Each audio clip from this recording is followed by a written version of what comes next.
Hello everyone. In this video I would like to refer to some final thoughts on designing rubrics. So let's take a closer look at holistic and analytical rubrics.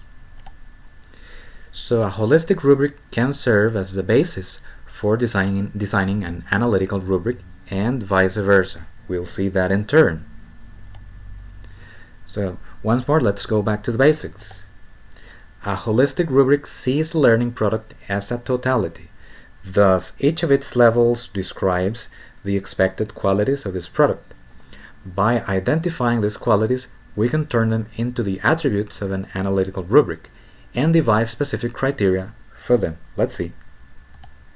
So this is the example that was shown previously.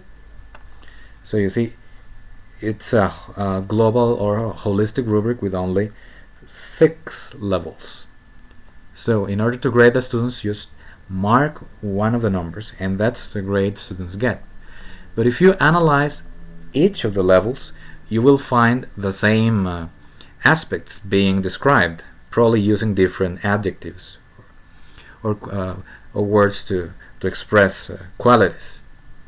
So let's look and see which words we identify. So you have thesis. It appears in all levels. Organization, supporting materials, diction and sentence skills, and mechanics. So these are all present in the 6 levels. So we can create an analytical rubric by using these attributes. So, for example, we can have a rubric with 4 performance levels. So we have the thesis, the organization, supporting materials, diction and sentence skills, and mechanics. Now, our challenge will be to write a specific criterion for each of the performance levels. For example, if you have an instrument like this and there are no criteria, just check boxes, then that's a rating scale, not a rubric. A rubric is full of text, so there's a piece of writing in each of the boxes in the table. Now, there is a concept of weighting a rubric. So far, all of our rubrics attributes have been weighted in the same way, but it's possible to weight them differently depending on our needs, so we'll see.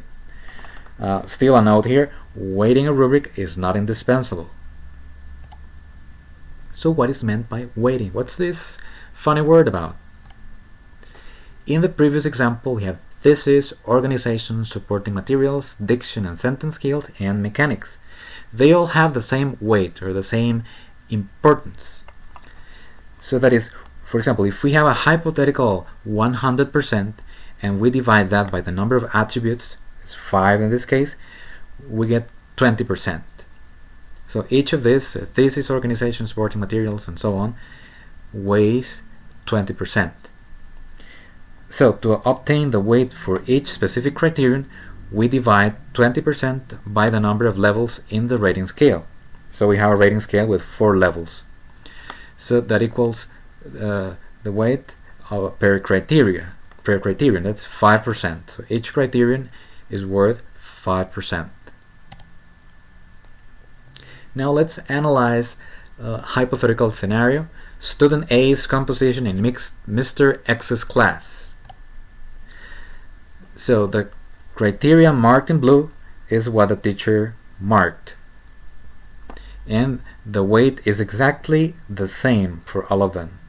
So in this case, 3, we multiply 3 by 5, 15, and 10, 20, 10, 5, so on.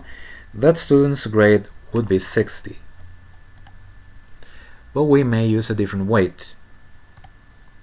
So it's possible to assign a different weight to each attribute if we believe some of them are more important than others. We can use a chart to distribute this hypothetical 100% to different attributes and then divide these percentages by the number of options in our rating scale. So let's imagine I believe the attributes should be assigned this way. The thesis 15%, organization 25%, supporting materials 35%, diction in sentence skills 10%, and mechanics 15%. That's 100%. There are 4 levels in the scale. So 15 divided by 4, so 375, 625, 825, 2.5, 375. And then let's go back to our hypothetical scenario. Student A's composition in Mrs. Y's class. By using a different weight, see, 3 by 375, we get 1125, 12.5, the 35, 5, 3.75, and the student gets 67.5, which by rounding up would be a passing grade. So it changes things for the student, at least.